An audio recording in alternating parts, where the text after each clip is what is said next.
Dear students, welcome to the today e-lecture of Marketing Management Unit First lecture number 7. In lecture number 7 we will discuss marketing mix. जो term marketing mix है वो सबसे पहले 1950 में नील Hooper Borden ने अपने article the concept of marketing mix में introduce की थी, लेकिन इसे पॉपुलर किया, बताया कि इसमें क्या क्या एलिमेंट्स होते हैं वो मैककार्थी ने। और मैककार्थी ने बताया कि मार्केटिंग मिक्स में जो भी एलिमेंट्स होते हैं उनका इनिशियल लेटर पी होता है, इसीलिए इसे 4P ऑफ द मार्केटिंग बोलते हैं। तो उसमें उन्होंने क्या बताया कि मार्केटर सबसे पहले कस्टमर के नीड्स और वांट्स को आइडेंटिफाई करता है, उसके बाद वो गुड्स और सर्विसेज को सप्लाई करता है जिससे कस्टमर की वो नीड्स और वांट्स से इफ़ेक्टिवली सोल्व हो जाए। तो इसके लिए किसी भी बिजनेसमैन को कौन कौन सी एक्टिविटीज़ करनी पड़ती हैं। सबसे फर्स्ट एक्टिविटी, उसे कस्टमर की नीड के अकॉर्डिंग प्रोडक्ट को प्रोड्यूस करना पड़ता है। तो फर्स्ट जो एलिमेंट है मार्केटिंग मिक्स में वो क्या हो गया, प्रोडक्ट। किससे स्टार्ट हो रहा है, पी से। फिर उस प्रोडक्ट को अवेलेबल करना पड़ता है उस प्राइस पर जो कि कस्टमर को रीजनेबल लगे। तो सेकेंड एलिमेंट क्या हो गया, प्राइस। किससे स्टार्ट हो रहा है, पी से। फिर उस प्रोडक्ट को कस्टमर की लोकेशन पर सप्लाई करना पड़ता है जिससे कि कस्टमर कन्वीनियंटली उस प्रोडक्ट को परचेज कर सके, यानी कि कस्टमर के प्लेस पर। तो थर्ड एलिमेंट क्या हो गया, प्लेस, जिसमें इनिशियल लेटर क्या है, पी। फिर कस्टमर को इन्फॉर्म करना पड़ेगा अपने प्रोडक्ट के बारे में, उसके करेक्टरिस्टिक्स के बारे में डिफरेंट मीडिया का यूज़ करते हुए, यानी कि अपने प्रोडक्ट का प्रमोशन करना पड़ेगा।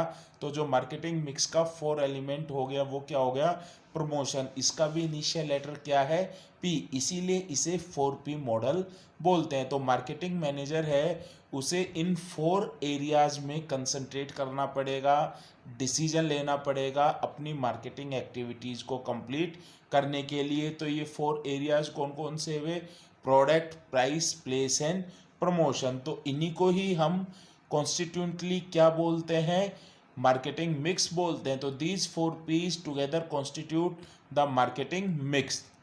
ये सारे एलिमेंट्स एक दूसरे से इंटर रिलेटेड होते हैं और अगर किसी एक में भी चेंज होता है तो इसका इम्पैक्ट दूसरे पर भी पड़ता है। फिलिप कोटलर ने क्या बताया, मार्केटिंग मिक्स हैं ये कंट्रोलेबल वेरिएबल्स होते हैं। वेरिएबल्स का मतलब जो अपनी वैल्यू चेंज करता है, जो चेंज होता रहता है। तो product, price, place, promotion, company इनको अपने अकॉर्डिंग चेंज करती रहती है। तो ये कंपनी के कंट्रोल में होते हैं। और कंपनी ने चेंज क्यों करती है, कि जो बायर्स हैं उनका वो पॉजिटिव रिस्पॉन्स ले सकें। तो इन्हीं कंट्रोलेबल वेरिएबल्स को ही क्या बोला जाता है, मार्केटिंग मिक्स बोला जाता है। तो फर्स्ट पी कौन सा हो गया, प्रोडक्ट।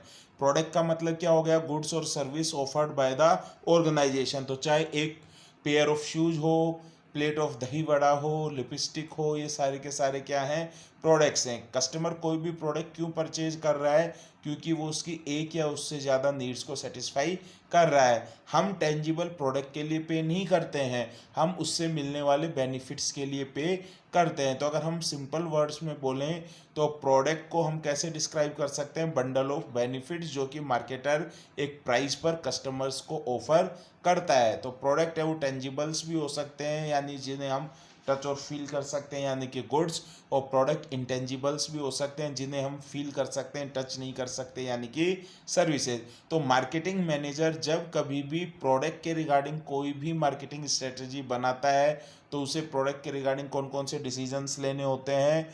फर्स्ट है व्हाट टू ऑफर, क्या प्रोडक्ट बनाना है। सेकंड, उसका क्या नेम रखना है जिसे ब्रांड नेम बोलते हैं। उसकी कैसी पैकेजिंग होनी चाहिए, उसकी क्वालिटी कैसी होनी चाहिए, उसकी अपीयरेंस कैसी होनी चाहिए, उस प्रोडक्ट में क्या क्या फीचर्स होने चाहिए, उस प्रोडक्ट के साथ क्या क्या एसेसरीज मिलनी चाहिए, उस प्रोडक्ट का कस्टमर की लोकेशन पे इंस्टॉलेशन करना है या उसके लिए कस्टमर को पे करना होगा, कितनी आफ्टर सेल सर्विस देनी है, और प्रोडक्ट के साथ क्या वारंटी और गारंटी देनी है। तो ये जितने भी डिसीजंस होते हैं ये प्रोडक्ट से रिलेटेड होते हैं। सेकंड क्या हो जाएगा, प्राइस।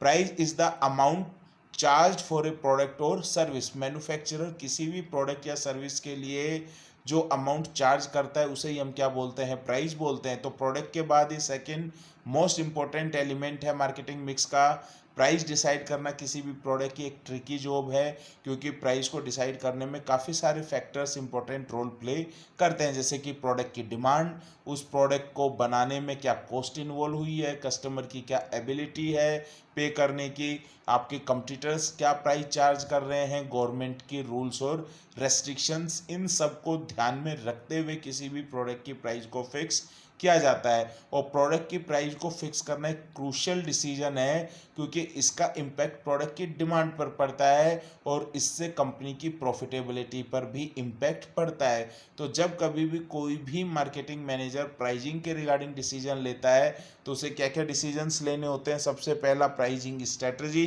पेनिट्रेशन प्राइसिंग रखनी है, स्कीमिंग प्राइसिंग रखनी है।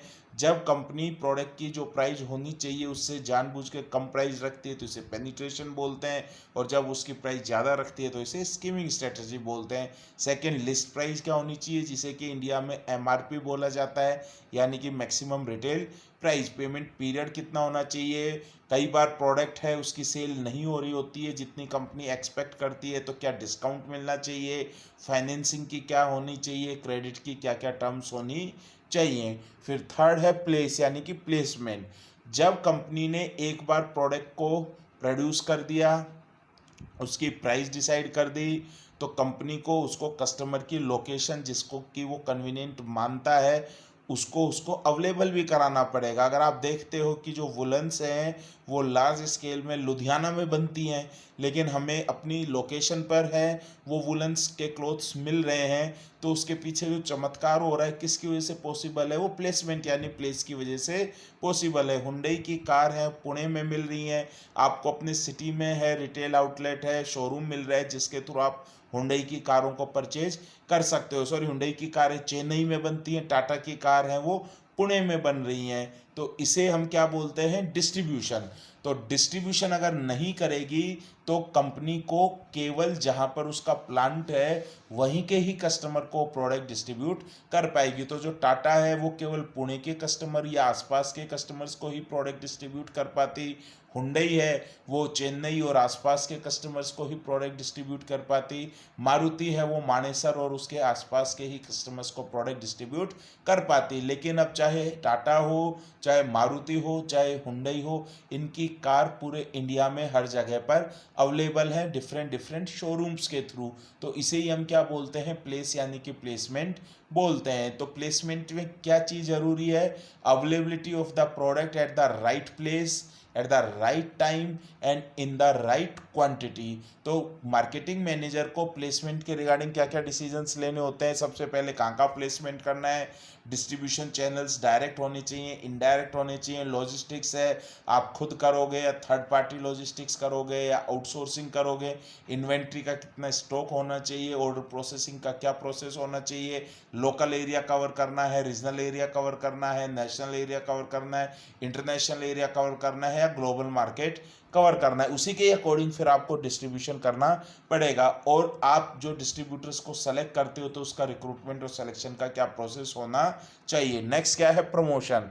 जब कंपनी ने एक बार गुड्स प्रोड्यूस कर दी, कस्टमर की नीड्स को ध्यान में रखते हुए उसकी प्राइस डिसाइड कर दी और कस्टमर की लोकेशन पर उसे अवेलेबल करा दिया, तो नेक्स्ट मार्केटिंग मैनेजर का क्या काम होता है कि कस्टमर को अवेयर कराना प्राइस के बारे में, फीचर्स के बारे में, अवेलेबिलिटी के बारे में। अगर ये प्रमोशन नहीं होगा तो कंपनी का मार्केटिंग एफर्ट सक्सेसफुल नहीं हो पाएगा। तो प्रमोशन भी एक इम्पोर्टेंट इंग्रेडिएंट है मार्केटिंग मिक्स का, और इसके थ्रू कंपनी कस्टमर को प्रोडक्ट के बारे में इन्फॉर्म करती है, परसुएड कराती है और इन्फ्लुएंस करती है कि वो कंपनी के प्रोडक्ट को परचेज करे। तो प्रमोशन के रिगार्डिंग क्या क्या डिसीजंस लिए जाते हैं, एडवर्टाइजमेंट कहाँ करनी है, कैसे करनी है, प्रिंट मीडिया के थ्रू करनी है यानी कि मीडिया टाइप, या outdoor media, indoor media, tele media, message क्या देना है एडवर्टाइजमेंट में, एडवर्टाइजमेंट का बजट कितना होना चाहिए, सेल्स प्रमोशन क्या करना है, कैसे टेक्निक्स के थ्रू करना है, पर्सनल सेलिंग,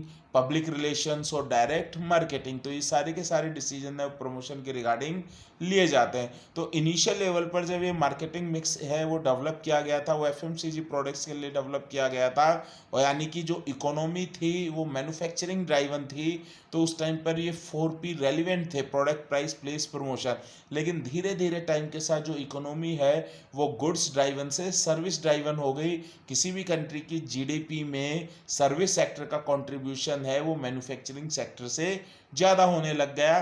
तो इसकी वजह से मार्केटिंग मिक्स को एक्सटेंड कर दिया गया और इसमें 3 एलिमेंट्स और ऐड कर दिए गए, और ये जो 3 एलिमेंट्स ऐड किए गए इनके भी जो इनिशियल लेटर थे वो पी से स्टार्ट होते हैं। तो इसीलिए सर्विस की मार्केटिंग में टोटल 7 पीज होने लग गए। तो जो 3P नए एडिशनल किए हैं ये कौन कौन से हैं? People, process and physical evidence. तो अगर आप देखोगे मार्केटिंग की सर्विस में 3P एडिशनल है।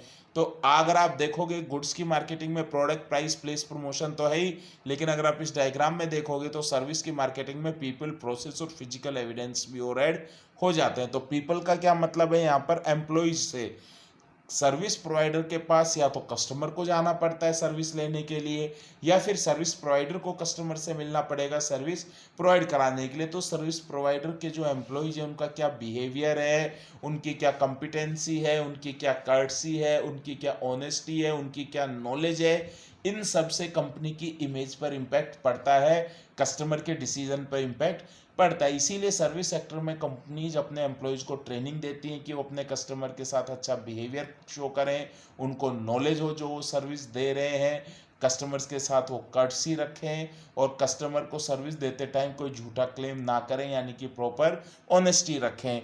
जबकि गुड्स में, मैन्युफैक्चरिंग में जहाँ पर गुड्स प्रोड्यूस हो रही हैं वहाँ पर एम्प्लॉयज़ का क्या बिहेवियर उससे कस्टमर को कोई फ़र्क नहीं पड़ता है। सेकंड क्या जाएगा? प्रोसेस। गुड्स कैसे बन रही हैं, रॉ मटेरियल से फिनिश गुड्स कैसे कन्वर्ट होता है, उससे कस्टमर को कोई मतलब नहीं होता है, उसे तो फाइनली फिनिश गुड्स चाहिए।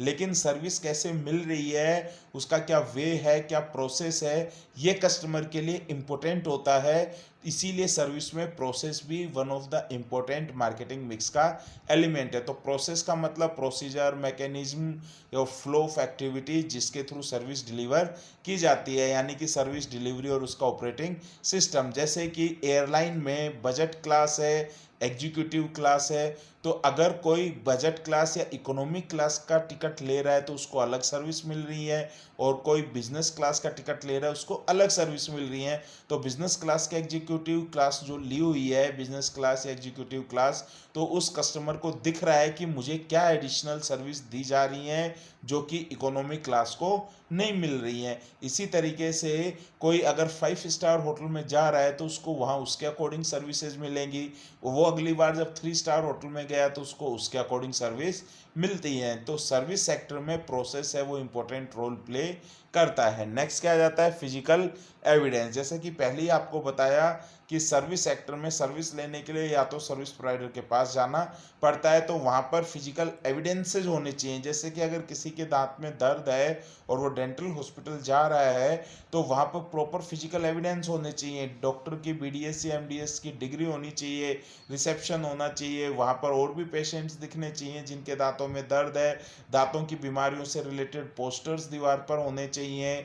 डॉक्टर के केबिन में आप जा रहे हो तो डेंटल टेबल होनी चाहिए, वहाँ पर डॉक्टर के पास इंस्ट्रूमेंट्स होने चाहिए जो कि दांतों के इलाज से रिलेटेड होते हैं। तो इससे एक सराउंडिंग आएगी और लगेगा कि हाँ ये वाकई में दांतों का अस्पताल है। अगर कोई स्कूल है तो वहाँ पे क्लासरूम्स होने चाहिए, उनमें वाइट बोर्ड होना चाहिए, पोडियम होना चाहिए, प्रोजेक्टर होना चाहिए, टेबल चेयर्स होनी चाहिए। तो उससे किसका फिजिकल एविडेंस मिलेगा? स्कूल या कॉलेज का मिलेगा।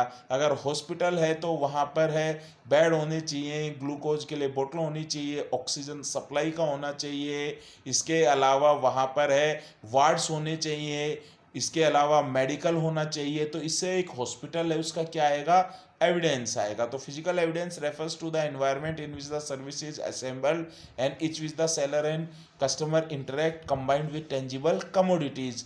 तो फिजिकल एविडेंस है वो सारे टेंजिबल रिप्रेजेंटेशंस होते हैं जिससे सर्विस के बारे में पता चलता है। ब्रोशर है, लेटर हेड है, बिजनेस कार्ड है, रिपोर्ट्स है, साइनेज है, इंटरनेट प्रेजेंस है, इक्विपमेंट है। जैसे कि फॉर एग्जांपल होटल इंडस्ट्री में कोई होटल क्लेम करता है कि ये 5 स्टार होटल है, तो उस होटल का design, furnishing, lighting, layout, decoration, ये सारे के सारे फिजिकल एविडेंस में आएंगे, जिससे कि कस्टमर को वाकई में ही लगे कि ये क्या है, 5 स्टार होटल है। तो इसी के साथ ही आपका जो मार्केटिंग मिक्स एलिमेंट है ये कंप्लीट होता है।